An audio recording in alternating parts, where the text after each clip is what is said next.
ਢਿੱਲੋਂ जी गल की जाए गैंगस्टर जगरूप रूपा ते मनु कूसा की तां बीते दिन एनकाउंटर दे विच दोनों नूं ढेर कर दिता गया। उत्थे ही दीपक मुंडे की लगातार भाल की जा रही है। 4-4.5 घंटे के मुकाबले तो बाद ये मनु कुस्सा अते जगरूप रूपा ये दोने ढेर कर दिते गए पुलिस वालों। सिद्धू मूसेवाले दे पिता ते बलकौर सिंह एक गुरविंदर सिंह जिहड़ा सिद्धू मूसेवाले दे नाल बैठा सी उदों उन्हां नूं बुला के इन्हां दोनों की शनाख्त कराई गई तो इन्हां ने शनाख्त हाँ विच कीती। भगवंत सिंह मान की सरकार नूं इस चीज़ का खास कर साडे DGP साहब गौरव यादव साहब उन्हां नूं इस चीज़ की जांच कराउणी चाहिए है टीमां बना के कि ये लोग इस अपराध की दुनिया विच क्यों गए, किहने धक्के किस कारण। गल की जाए अंकित सेरसा ते सचिन भवानी की तो उन्होंने भी पुलिस रिमांड के वाधा किया। मानसा की अदालत दे विच पेश किया गया जिथों इन्हां नूं 5 होर दिनां दे पुलिस रिमांड ते भेज दिता गया।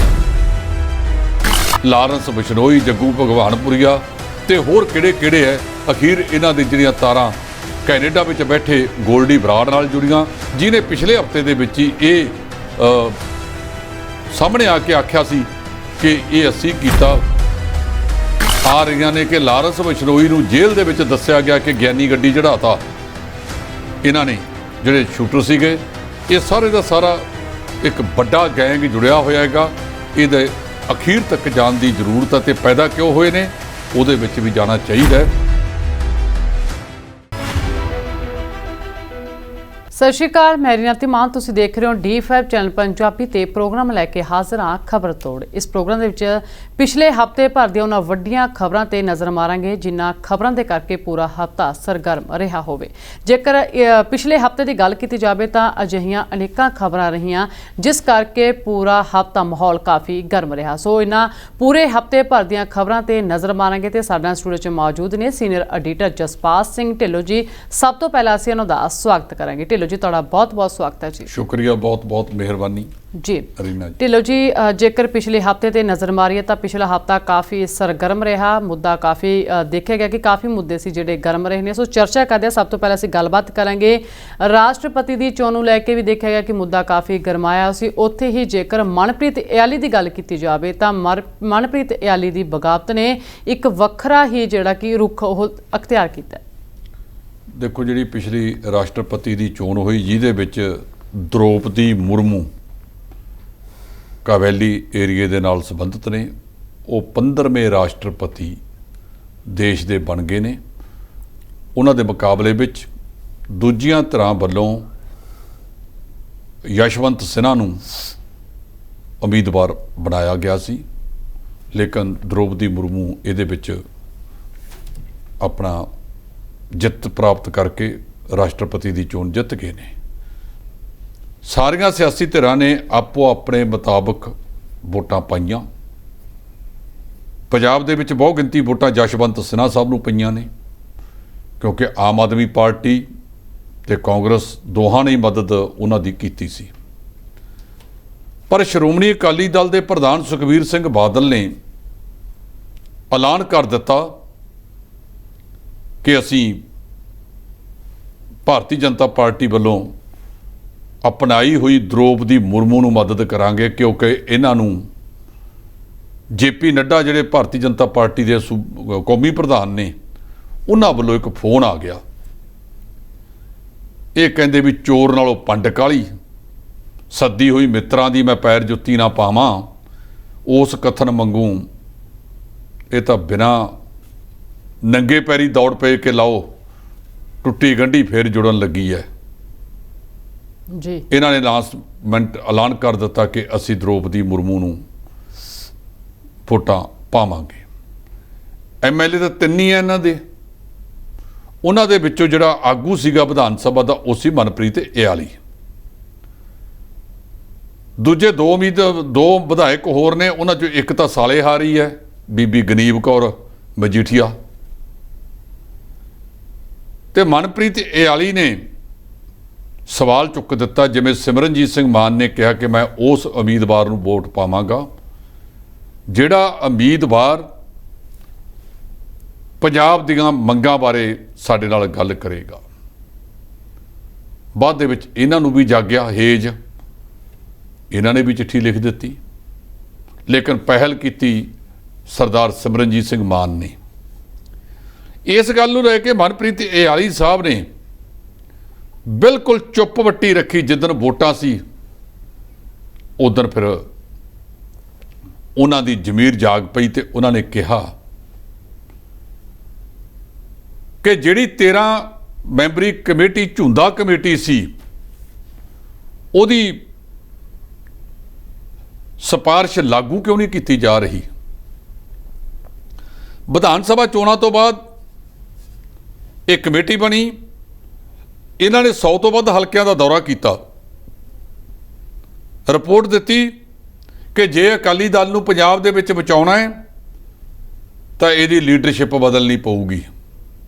ਭਾਵ ਸਿੱਧਾ ਨਿਸ਼ਾਨਾ ਬਾਦਲ ਪਰਿਵਾਰ ਤੇ ਆ ਗਿਆ, ਸਰਦਾਰ ਸੁਖਬੀਰ ਸਿੰਘ ਬਾਦਲ ਤੇ ਆ ਗਿਆ। ਇਹ ਅਜੇ ਤੱਕ ਵੀ ਛੱਡਣਾ ਨਹੀਂ ਚਾਹੁੰਦੇ। ਉਧਰੋਂ ਸੰਗਰੂਰ ਦੀ ਉਪਚੋਣ ਆ ਗਈ ਲੋਕ ਸਭਾ ਦੀ। ਇਹਨਾਂ ਨੂੰ ਬਹਾਨਾ ਮਿਲ ਗਿਆ ਕਿ ਚਲੋ ਸੰਗਰੂਰ ਚੋਣਾਂ ਤੋਂ ਬਾਅਦ ਕਰਾਂਗੇ, ਜੇ ਹੁਣ ਬਦਲਾਅ ਕਰਦੇ ਆ ਨੁਕਸਾਨ ਹੋਣਾ ਪਾਰਟੀ ਦਾ। ਤੇ ਹੁਣ ਕਿਹੜਾ ਫਾਇਦਾ ਹੋ ਗਿਆ। ਵੋਟਾਂ ਤਾਂ 44,428 ਪਈਆਂ ਨੇ, ਉਹਦੇ ਵਿੱਚੋਂ 10,000 ਵੋਟ ਦਾ ਦਾਅਵਾ ਕਰਦੇ ਨੇ ਬਹੁਜਨ ਸਮਾਜ ਪਾਰਟੀ ਵਾਲੇ, ਇਹਨਾਂ ਦੇ ਪੱਲੇ ਤਾਂ 35,000 ਵੋਟ ਰਹੇਗੀ। 9 ਚੌਕਾ 36, ਇੱਕ ਹਲਕੇ 'ਚੋਂ 4,000 ਵੋਟ ਵੀ ਨਹੀਂ। ਸੋ ਇਹਨਾਂ ਨੇ ਇਆਲੀ ਸਾਹਿਬ ਨੇ ਉਹ ਸਾਰੀਆਂ ਗੱਲਾਂ ਚੁੱਕ ਦਿੱਤੀਆਂ ਕਿ ਅਕਾਲੀ ਦਲ ਕਮਜ਼ੋਰ ਕਿਉਂ ਹੋਇਆ। ਲਗਾਤਾਰ ਅਕਾਲੀ ਦਲ ਦਾ ਸੁੰਗੜਨਾ, ਪਿਛਲੀ ਵਾਰੀ 15 ਸੀਟਾਂ ਆਈਆਂ ਸੀ, ਐਤਕੀ 3 ਹੀ ਰਹਿ ਗਈਆਂ। ਤੇ ਪੁੱਤਰ ਨੂੰ ਬਚਾਉਣ ਵਾਸਤੇ ਫਿਰ ਬਾਪੂ ਜੀ ਵੀ ਮੈਦਾਨ 'ਚ ਆ ਗਏ। ਉਹ ਜਿੱਤ ਹਾਰ ਤਾਂ ਕਾਕਾ ਬਣੀ ਰਹਿੰਦੀ ਹੈ, ਤਾਂ ਹੁੰਦੀ ਉਹ ਰਹਿੰਦੀ ਹੈ। ਇਹ 3 ਸੀਟਾਂ ਨੂੰ ਹਾਰ ਸਮਝਦੇ ਨੇ, ਇਹਨੂੰ ਨਮੋਸ਼ੀਜਨਕ ਹਾਰ ਹੀ ਨਹੀਂ ਸਮਝਦੇ। ਇਤਿਹਾਸ ਵਿੱਚ ਅਕਾਲੀ ਦਲ ਦਾ ਇਸ ਤਰ੍ਹਾਂ ਦਾ ਇਤਿਹਾਸ ਪਹਿਲਾਂ ਨਹੀਂ ਹੈ। ਅਕਾਲੀ ਦਲ ਦਾ ਕੁਰਬਾਨੀ ਵਾਲਾ ਇਤਿਹਾਸ ਹੈ ਤੇ ਇਸ ਲੀਡਰਸ਼ਿਪ ਦੀ ਅਗਵਾਈ ਵਿੱਚ ਅਕਾਲੀ ਦਲ ਦਾ ਜੋ ਹਾਲ ਹੋਇਆ, ਇਹ ਸਾਰੇ ਸਵਾਲ ਮਨਪ੍ਰੀਤ ਇਆਲੀ ਨੇ ਚੁੱਕੇ ਤੇ ਬਹੁਤ ਸਾਰਿਆਂ ਨੇ ਅੰਦਰ ਖਾਤੇ ਮਨਪ੍ਰੀਤ ਇਆਲੀ ਦੀ ਸਪੋਰਟ ਵੀ ਕੀਤੀ, ਭਾਵੇਂ ਬਾਹਰਲੇ ਪੱਧਰ ਤੇ ਨਹੀਂ ਆਈ। ਤੇ ਕਈ ਪ੍ਰਧਾਨ ਜੀ ਨੂੰ ਬਚਾਉਣ ਵਾਸਤੇ ਲੱਗ ਗਏ। ਅਕਾਲੀ ਦਲ ਦੇ ਜਿਹੜੇ ਪੁਰਾਣੇ ਟਕਸਾਲੀ ਲੋਕ ਇਹੋ ਹੀ ਗੱਲ ਕਹਿੰਦੇ ਆ ਕਿ ਇੱਕੋ ਹੀ ਚੀਜ਼ ਬਚੂਗੀ, ਜਾਂ ਬਾਦਲ ਪਰਿਵਾਰ ਬਚਾ ਲਓ ਜਾਂ ਅਕਾਲੀ ਦਲ ਬਚਾ ਲਓ। ਦੋਹਾਂ ਇਕੱਠੇ ਨਹੀਂ, ਇੱਕ ਮਿਆਨ 'ਚ 2 ਤਲਵਾਰਾਂ ਨਹੀਂ ਪੈ ਸਕਦੀਆਂ। ਸੋ ਇਆਲੀ ਸਾਹਿਬ ਨੇ ਇਹਨਾਂ ਚੋਣਾਂ ਦੇ ਮੌਕੇ ਆਪਣੇ ਅਕਾਲੀ ਆਗੂਆਂ ਨੂੰ ਅਸਲੀ ਸ਼ੀਸ਼ਾ ਦਿਖਾਤਾ। ਜੀ, ਜੇਕਰ ਗੱਲ ਕੀਤੀ ਜਾਵੇ ਹਨੀ ਦੀ, ਤਾਂ ਹਨੀ ਦੇ ਵਿਰੁੱਧ ਦਰਜ ਹੋਇਆ ਇੱਕ ਹੋਰ ਕੇਸ, ਕਿਉਂਕਿ ਇਸ ਮਾਮਲੇ ਦੀ ਜੇਕਰ ਗੱਲ ਕੀਤੀ ਜਾਵੇ ਤਾਂ ਉਸ ਤੋਂ ਬਾਅਦ ਹੁਣ ਜਿਹੜਾ ਇੱਕ ਹੋਰ ਕੇਸ ਵੀ ਇਸ ਦੇ ਖਿਲਾਫ ਦਰਜ ਹੋ ਚੁੱਕਿਆ ਹੈ।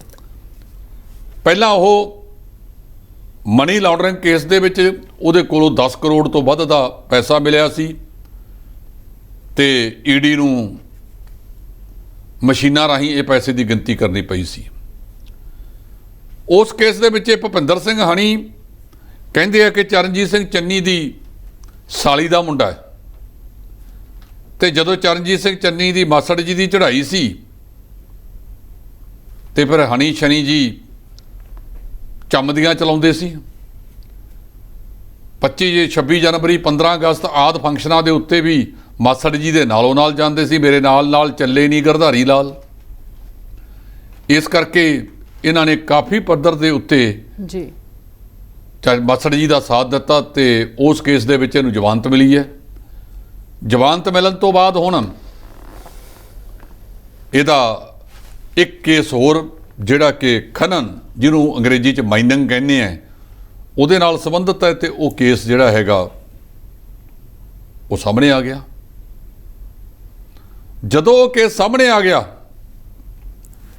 ਉਹਦੇ ਤੇ ਵੀ ਹੁਣ ਜਾਂਚ ਪੜਤਾਲ ਚੱਲ ਰਹੀ ਹੈ।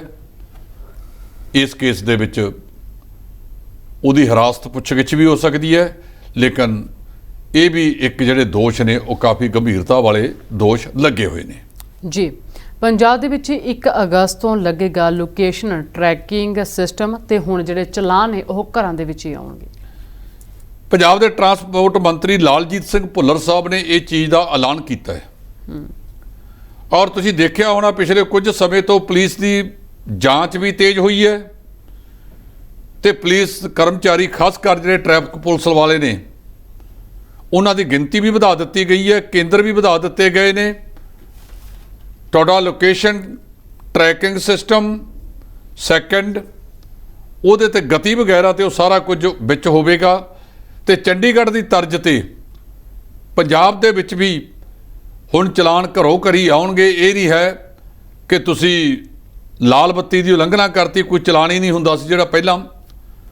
ਹੁਣ ਉਹ ਚਲਾਨ ਘਰਾਂ ਦੇ ਵਿੱਚ ਆਉਣਗੇ ਤੇ ਸਾਡੇ ਵਿੱਚ ਸੁਧਾਰ ਵੀ ਉਦੋਂ ਆਵੇਗਾ ਜਦੋਂ ਤੱਕ ਕਹਿੰਦੇ ਆ ਕਿ ਵਿਗੜੇ ਤਿਗੜੇ ਦਾ ਡੰਡਾ ਪੀਰ, ਸਾਡੇ ਲੋਕ ਉਦੋਂ ਤੱਕ ਸਮਝਦੇ ਹੀ ਨਹੀਂ।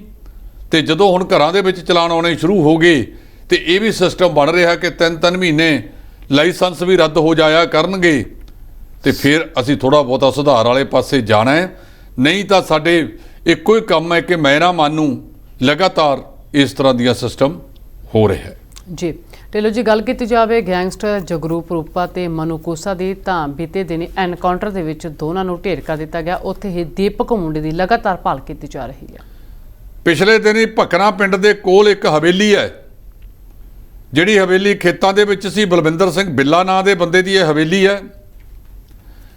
ਇਹ ਦੋ ਗੈਂਗਸਟਰ ਪੁਲਿਸ ਤੋਂ ਬਚਦੇ ਬਚਾਉਂਦੇ, ਜੋ ਉਹਨਾਂ ਦੇ ਅਧਿਕਾਰੀਆਂ ਨੇ ਜਾਂਚ ਤੋਂ ਬਾਅਦ ਦੱਸਿਆ, ਇਸ ਹਵੇਲੀ ਵਿੱਚ ਜਾ ਪਹੁੰਚੇ ਜਿੱਥੇ ਪੁਲਿਸ ਦਾ ਤੇ ਇਹਨਾਂ ਦਾ ਆਮਨੋ ਸਾਹਮਣੇ ਮੁਕਾਬਲਾ ਹੋਇਆ।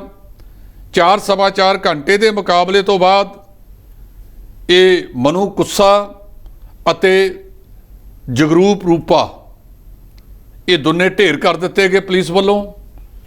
ਬਾਅਦ ਦੇ ਵਿੱਚ ਸਿੱਧੂ ਮੂਸੇਵਾਲੇ ਦੇ ਪਿਤਾ ਤੇ ਬਲਕੌਰ ਸਿੰਘ, ਇੱਕ ਗੁਰਵਿੰਦਰ ਸਿੰਘ ਜਿਹੜਾ ਸਿੱਧੂ ਮੂਸੇਵਾਲੇ ਦੇ ਨਾਲ ਬੈਠਾ ਸੀ ਉਦੋਂ, ਉਹਨਾਂ ਨੂੰ ਬੁਲਾ ਕੇ ਇਹਨਾਂ ਦੋਨਾਂ ਦੀ ਸ਼ਨਾਖਤ ਕਰਾਈ ਗਈ ਤੇ ਇਹਨਾਂ ਨੇ ਸ਼ਨਾਖਤ ਹਾਂ ਵਿੱਚ ਕੀਤੀ। ਉਹ ਮੁਕਾਬਲੇ ਤੋਂ ਬਾਅਦ ਐਂਟੀ ਗੈਂਗਸਟਰ ਫੋਰਸ ਦੇ ਮੁਖੀ ADGP ਜਿਹੜੇ ਪ੍ਰਮੋਦ ਬਾਨ ਨੇ, ਉਹਨਾਂ ਨੇ ਸਾਰੀ ਜਾਣਕਾਰੀ ਦਿੱਤੀ ਵੀ ਕਿਵੇਂ ਕਿਵੇਂ ਇਹ ਘਟਨਾਕ੍ਰਮ ਵਾਪਰਿਆ, ਕਿੱਥੋਂ ਚੱਲੇ। ਇਹਨਾਂ ਦੇ ਪੈੜ ਨੱਪਦੀ ਪੁਲਿਸ ਉੱਥੋਂ ਤੱਕ ਪਹੁੰਚੀ ਔਰ ਦਿਨ ਦਿਹਾੜੇ ਇਹ ਮੁਕਾਬਲਾ ਹੋਇਆ। ਕੋਈ ਰਾਤ ਦਾ ਸਮਾਂ ਨਹੀਂ ਸੀ। ਅਖੀਰ ਇਹਨਾਂ ਦੋਨਾਂ ਨੂੰ ਢਹਿ ਢੇਰੀ ਕਰ ਦਿੱਤਾ ਗਿਆ ਔਰ ਇਹਨਾਂ ਦਾ ਸੰਸਕਾਰ ਵੀ ਪੁਲਿਸ ਦੀ ਛਤਰ ਛਾਇਆ ਹੇਠ ਕੀਤਾ ਗਿਆ। ਰੂਪੇ ਦਾ ਤਾਂ ਕਹਿੰਦੇ ਰਾਤ ਨੂੰ 2 ਵਜੇ ਕੀਤਾ ਤੇ ਜਿਹੜਾ ਮਨਪ੍ਰੀਤ ਮੰਨੂ ਸੀ ਉਹਨਾਂ ਦਾ ਪਹਿਲਾਂ ਦੋਨਾਂ ਦੇ ਪਰਿਵਾਰਾਂ ਨੇ ਇਹਨਾਂ ਦੀਆਂ ਲਾਸ਼ਾਂ ਲੈਣ ਤੋਂ ਨਾ ਕਰਤਾ, ਪਰ ਬਾਅਦ ਦੇ ਵਿੱਚ ਪੁਲਿਸ ਨੇ ਆਖਿਆ ਕਿ ਭਾਵੇਂ ਜੋ ਮਰਜ਼ੀ ਆ ਲੈ ਕੇ ਜਾਓ।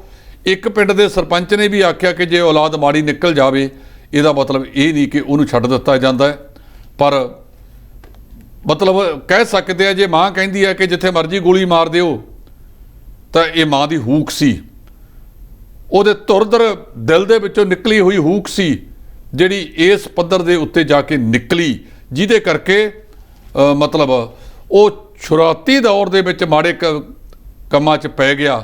ਮੈਂ ਅੱਜ ਵੀ ਕਹਿੰਦਾ ਕਿ ਇਹ ਪਏ ਕਿਉਂ, ਇਹਨਾਂ ਨੂੰ ਉੱਥੇ ਪਾਉਣ ਵਾਲਾ ਕੌਣ ਹੈ?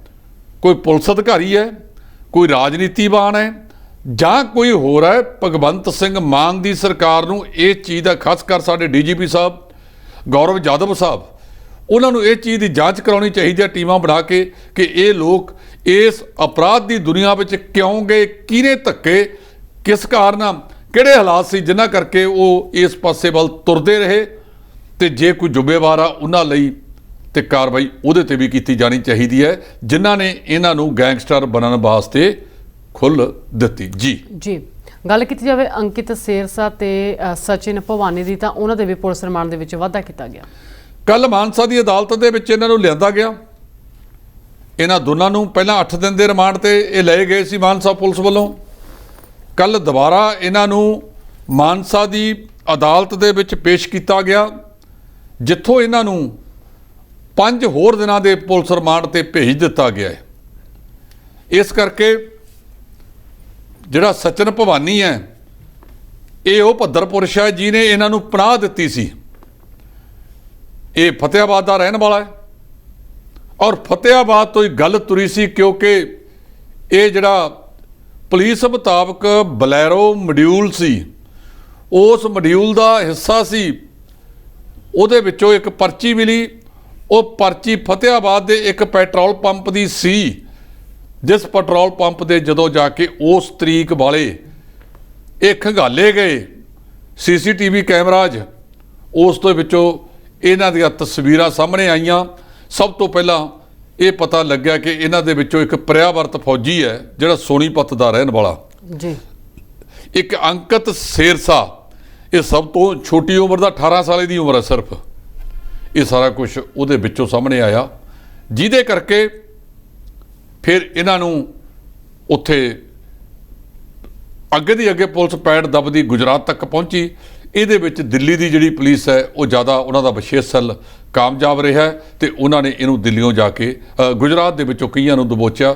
ਲਾਰੈਂਸ ਬਿਸ਼ਨੋਈ, ਜੱਗੂ ਭਗਵਾਨਪੁਰੀਆ ਤੇ ਹੋਰ ਕਿਹੜੇ ਹੈ। ਅਖੀਰ ਇਹਨਾਂ ਦੀ ਜਿਹੜੀਆਂ ਤਾਰਾਂ ਕੈਨੇਡਾ ਵਿੱਚ ਬੈਠੇ ਗੋਲਡੀ ਬਰਾੜ ਨਾਲ ਜੁੜੀਆਂ, ਜਿਹਨੇ ਪਿਛਲੇ ਹਫ਼ਤੇ ਦੇ ਵਿੱਚ ਹੀ ਇਹ ਸਾਹਮਣੇ ਆ ਕੇ ਆਖਿਆ ਸੀ ਕਿ ਇਹ ਅਸੀਂ ਕੀਤਾ। ਹੁਣ ਤਾਂ ਇਹ ਵੀ ਗੱਲਾਂ ਆ ਰਹੀਆਂ ਨੇ ਕਿ ਲਾਰੈਂਸ ਬਿਸ਼ਨੋਈ ਨੂੰ ਜੇਲ੍ਹ ਦੇ ਵਿੱਚ ਦੱਸਿਆ ਗਿਆ ਕਿ ਗਿਆਨੀ ਗੱਡੀ ਚੜਾਤਾ ਇਹਨਾਂ ਨੇ, ਜਿਹੜੇ ਸ਼ੂਟਰ ਸੀਗੇ। ਇਹ ਸਾਰੇ ਦਾ ਸਾਰਾ ਇੱਕ ਵੱਡਾ ਗੈਂਗ ਜੁੜਿਆ ਹੋਇਆ ਹੈਗਾ। ਇਹਦੇ ਅਖੀਰ ਤੱਕ ਜਾਣ ਦੀ ਜ਼ਰੂਰਤ ਹੈ ਤੇ ਪੈਦਾ ਕਿਉਂ ਹੋਏ ਨੇ ਉਹਦੇ ਵਿੱਚ ਵੀ ਜਾਣਾ ਚਾਹੀਦਾ ਹੈ, ਤਾਂ ਜੋ ਕਿਸੇ ਹੋਰ ਦਾ ਧੀ ਪੁੱਤ ਮੁੜ ਕੇ ਇਸ ਪਾਸੇ ਵੱਲ ਨਾ ਪਵੇ। ਜੀ, ਜੇਕਰ ਪਿਛਲੇ ਹਫ਼ਤੇ ਦੇ ਵਿੱਚ ਗੱਲ ਕੀਤੀ ਜਾਵੇ ਤਾਂ ਭਾਰੀ ਮੀਂਹ ਦੇ ਕਾਰਨ ਦੇਖਿਆ ਜਾ ਰਿਹਾ ਕਿ ਲਗਾਤਾਰ ਜੋ ਬਾਰਿਸ਼ ਹੋ ਰਹੀ ਹੈ ਉਸ ਕਰਕੇ ਜਿੱਥੇ ਸੜਕਾਂ ਜਲਥਲ ਹੋਈਆਂ ਉੱਥੇ ਕਈ ਕਿਸਾਨਾਂ ਦੀ ਫਸਲ ਵੀ ਤਬਾਹ ਹੋਈ ਹੈ ਤੇ ਹੜ੍ਹ ਵਰਗੀ ਸਥਿਤੀ ਬਣਦੀ ਨਜ਼ਰ ਆਈ। ਇਹ ਪਿਛਲੇ 3 ਦਹਾਕਿਆਂ ਤੋਂ ਵੱਧ ਸਮੇਂ ਤੋਂ ਇਸ ਤਰ੍ਹਾਂ ਦਾ ਵਰਤਾਰਾ ਵਾਪਰ ਰਿਹਾ ਹੈ। ਇਹਨਾਂ ਰਾਜਸੀ ਪਾਰਟੀਆਂ ਨੇ ਬਿਲਕੁਲ ਇਸ ਮਾਮਲੇ ਦੇ ਵਿੱਚ ਕੋਈ ਕਦਮ ਨਹੀਂ ਉਠਾਏ।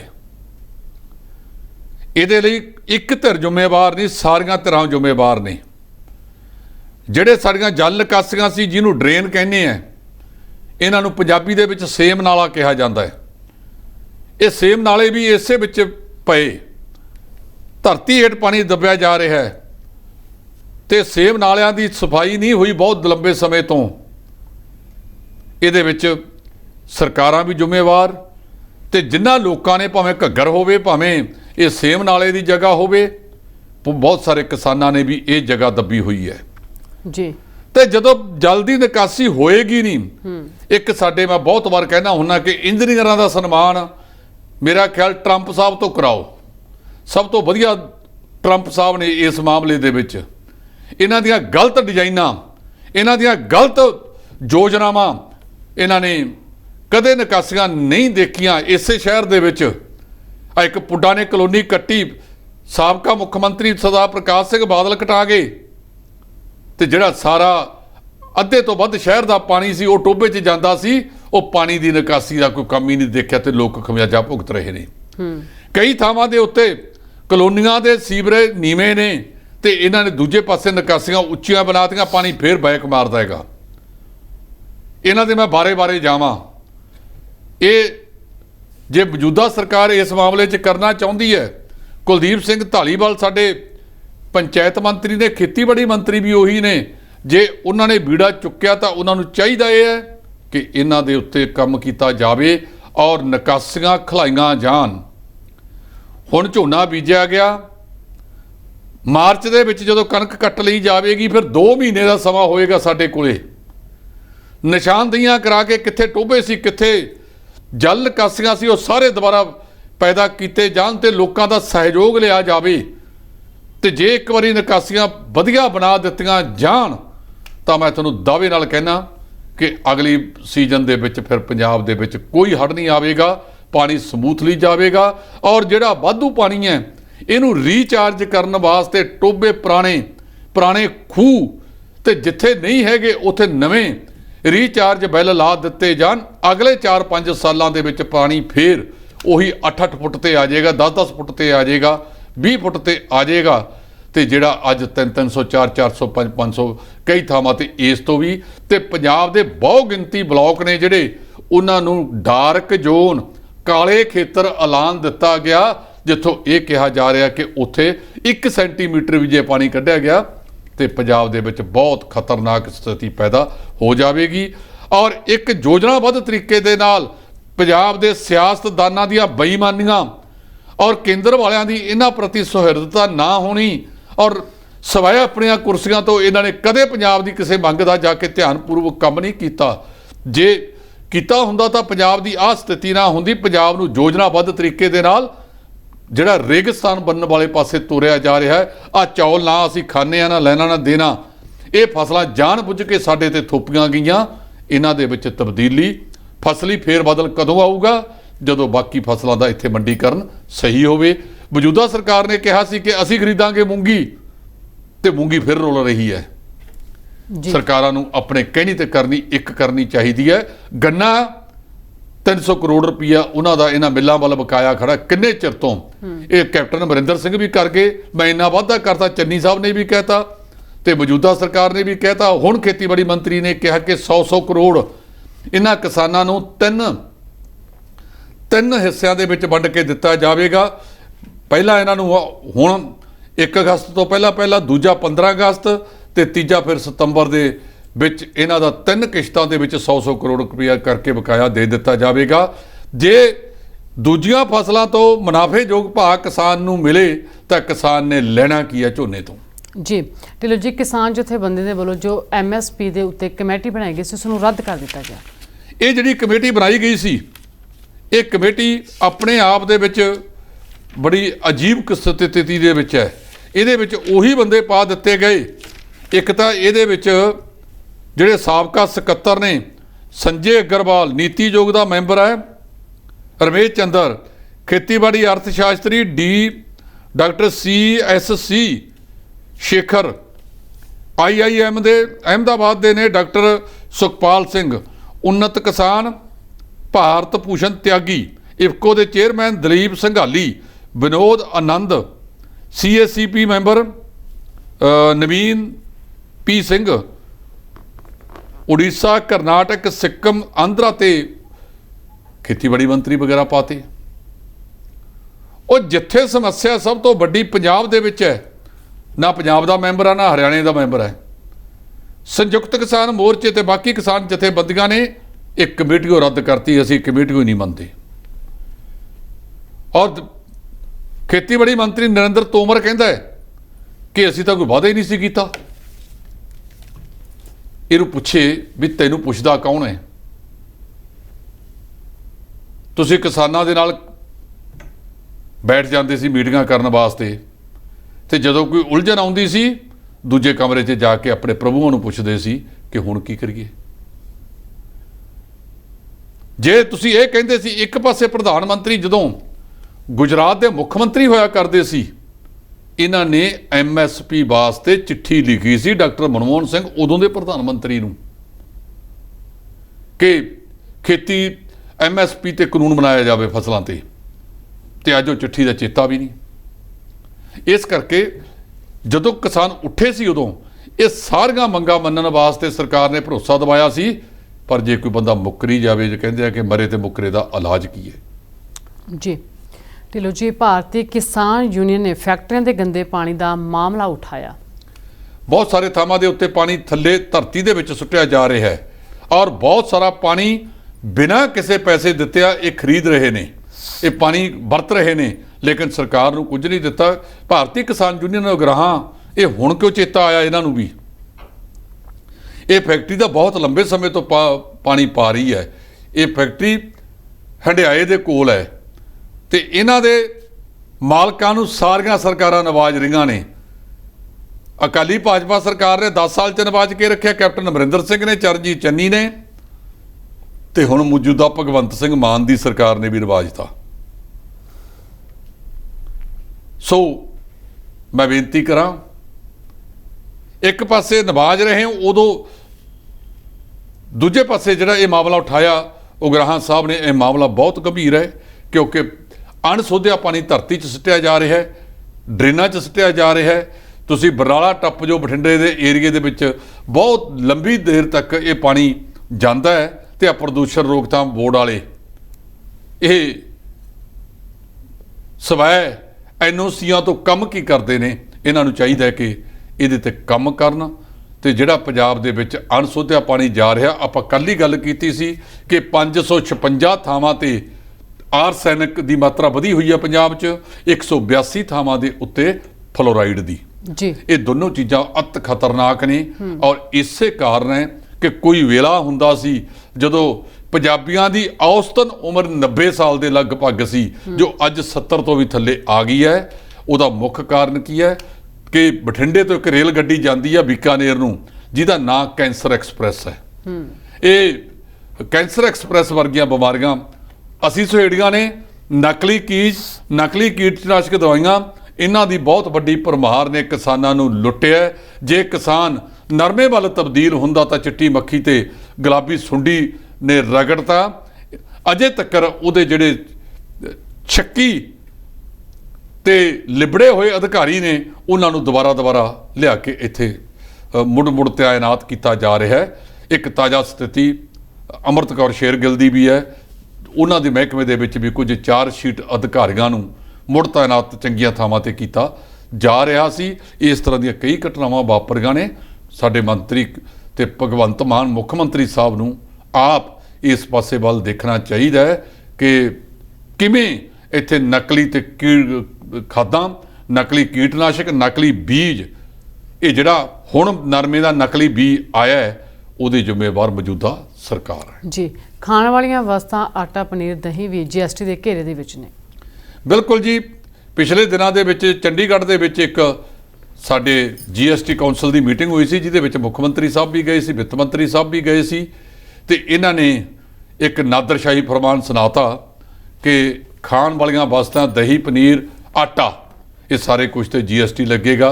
ਦੂਜੇ ਦਿਨ ਫਿਰ ਇਹਦੇ ਵਿੱਚ ਥੋੜੀ ਜਿਹੀ ਸੋਧ ਕਰਤੀ ਕਿ ਆਟਾ ਜਿਹੜਾ 25 ਕਿਲੋ ਤੋਂ ਉੱਪਰ ਤਾਂ ਵੈਸੇ ਨਹੀਂ ਲੱਗੇਗਾ, ਜਿਹੜਾ ਖੁੱਲਾ ਆਟਾ ਹੈਗਾ ਉਹਦੇ ਤੇ GST ਨਹੀਂ ਲੱਗੇਗਾ। ਇਹ ਸਾਰੇ ਦਾ ਸਾਰਾ ਮਾਮਲਾ ਕੱਲ੍ਹ ਨੂੰ ਹੋਰ ਦਿਨਾਂ ਦੇ ਵਿੱਚ ਤੁਹਾਡੇ ਤੇ ਇਹ ਵੀ ਕਹਿਣਗੇ ਇਹ ਤਾਂ ਕਿ ਜਿਹੜਾ ਤੁਸੀਂ ਸਾਹ ਲੈਂਦੇ ਹੋ, ਇਹ ਸਾਹ ਦੇ ਉੱਤੇ ਵੀ ਆਉਣ ਵਾਲੇ ਸਮੇਂ ਦੇ ਵਿੱਚ ਟੈਕਸ ਲੱਗਿਆ ਕਰੇਗਾ। ਜੀ ਢਿੱਲੋਂ ਜੀ, ਤੁਸੀਂ ਬਹੁਤ ਵਧੀਆ ਗੱਲਾਂ ਜਿਹੜੀਆਂ ਸਾਂਝੇ ਕੀਤੀਆਂ, ਤੁਹਾਡਾ ਬਹੁਤ ਸ਼ੁਕਰੀਆ। ਬਹੁਤ ਸ਼ੁਕਰੀਆ, ਬਹੁਤ ਮਿਹਰਬਾਨੀ ਜੀ।